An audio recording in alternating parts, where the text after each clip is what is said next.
Okay, so Sargon of Akkad has released a video called Open Border Imperialists. I thought I would take the time today to debunk his argument and tell him why he's wrong on this particular argument. Disclaimer, I do like Sargon and I think he's produced some really good content in the past, and I agree with him on most subjects, but he is definitely in the wrong in this one. Let me tell you why. The brain drain argument, or the human capital flight argument, argues that people who receive training or education of a fairly high order in one country should not be allowed to emigrate to a different country for the purpose of living there for the rest of their lives and improving the other country. Now, I will not argue that open borders is a good thing, because obviously it is impossible to argue for that, and if you do, you're not very well versed in thinking, pretty much. But the brain drain argument is one that the far right uses to counter argue this point and suggest that they have closed borders, but they also present it with a moral twist, saying that they are morally just for suggesting that the borders be closed against all these immigrants.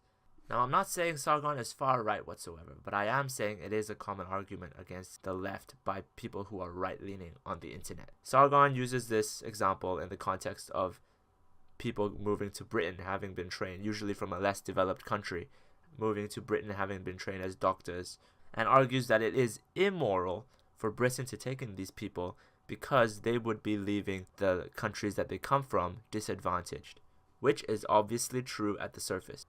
The first reason this is not the case is because it is not Britain's responsibility to help out other countries. It is, in fact, their own country's responsibility to ensure that the smart people remain in their country by, say, improving infrastructure, improving the economy, improving the standard of education in the country. It's not, in fact, Britain's responsibility to, say, dictate where everybody in that country goes. Nor is Britain remotely morally obliged to ensure the betterment of this country in the long term, especially against the wishes of the individuals who want to leave that country and go to Britain. The point being is that it is not wrong to take other countries' resources and use them for your own benefit, in an exploitative manner even, because if you think about it, if you spin it the other way around, they would do the exact same thing to you, and don't pretend that they won't. So there's no point on playing a nice even playing field when you know that if the other country had the opportunity, they would turn it against you in an instant.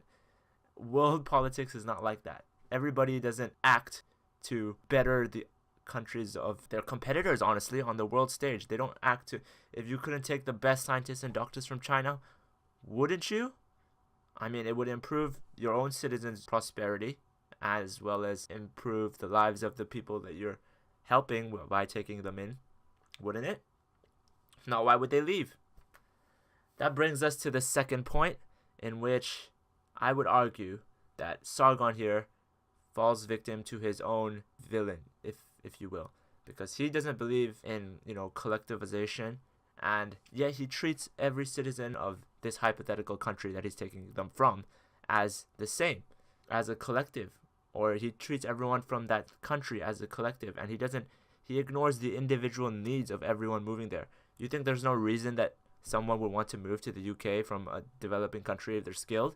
Obviously, they want better opportunities, they want a better life, they want a better standard of living, and yet you would deny them this based on the fact that their country needs them.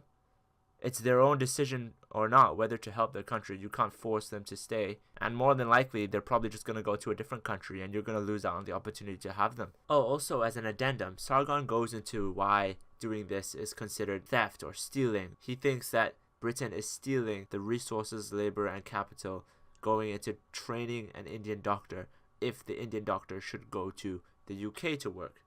And the reason this is not the case, and why he gets that wrong, is because it is not the collective Indian labor, resource, and capital that is being lost to the UK, but rather the individual doctor who had to pay for his own school, spend his own time, do his own work. It is the individual's labor, capital, and resources that he has invested into becoming a doctor, and as such, he should be able to take his skill set wherever he wants.